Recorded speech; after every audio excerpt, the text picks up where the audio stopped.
একটা মানুষের জীবনে যত আঘাত আছে মোটামুটি সবটাই পেয়েছি। প্রিয়জনের মৃত্যু দেখেছি, প্রিয়জনের আসন্ন মৃত্যু সম্পর্কে ভয় আছে, বাবা মার সঙ্গে দূরত্ব হয়ে গেছে, সন্তানকে অন্য জায়গায় রাখতে হয়েছে।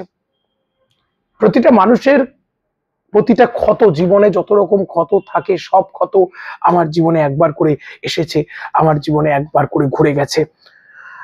এই এত কষ্টের মধ্যে যেখানে অন্যের সবাই আমাকে দেখলে বলেন জীবনটা শেষ হয়ে গেছে, হয়তো সত্যি শেষ হইয়াও হইল না শেষ। ওই আমড়ার চাটনির মতো আমড়াটা খাওয়ার পর ওই ছোবরাটুকুর মতো পড়ে আছে। জীবনে কি পেলাম? আমার মতো জীবনে অনেকের জীবনে অনেক সমস্যা আছে। আমার কথাগুলো বলছি আপনারা অনুপ্রেরণা পাবেন বলে। আপনারা যারা জীবন যন্ত্রণায় ক্লিষ্ট প্রতিটা মুহূর্তে কাঁদছেন, আমার মতো করে সমস্যা ভোগ করছেন, তাদের জন্য কথা। চোখের জলটা মুছুন। আমারও চোখ দিয়ে জল পড়ে, আমি মুছি, রুমাল রাখি সবসময় সঙ্গে।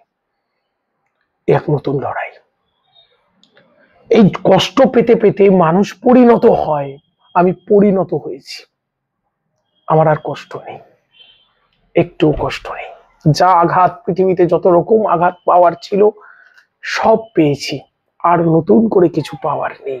রবীন্দ্রনাথ লিখেছিলেন, এই মাত্র আর কিছু নয়, ভেঙে গেল ভয়, তুমি আর যেই হও তুমি তো মৃত্যুর চেয়ে বড় নও। আমি ওই রকম অপেক্ষা করে আছি যে আমার মৃত্যু আসবে, এটাই আমার কাছে। আর আর এর চেয়ে বড় কেউ, কোনো বিপদ আঘাত কিচ্ছু নেই। জীবন আমাকে পরিণত করেছে। ধর্মশাস্ত্রে শেখানো হয় আত্মা অজর অমর, পোড়ানো যায় না, ভেজানো যায় না। ওই রকম আমি এখন বুঝতে পেরে গেছি এই জগৎ অনিত্য। এই জগতে যা চলছে সব পড়ে থাকে, ঝগড়া, অশান্তি, এই কোনো কিছু আমাকে আর বিব্রত করতে পারছে না।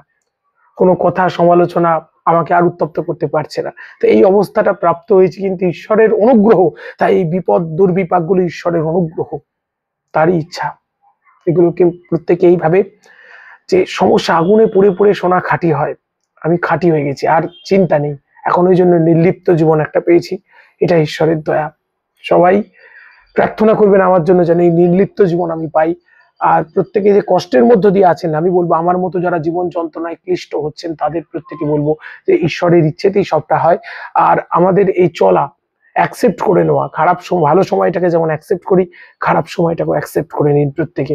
তাহলেই দেখবেন একটা জীবনের চরম শান্তি আর আনন্দ পাবো। পরবর্তী পর্বে আবার কথা বলবো, সঙ্গে থাকুন।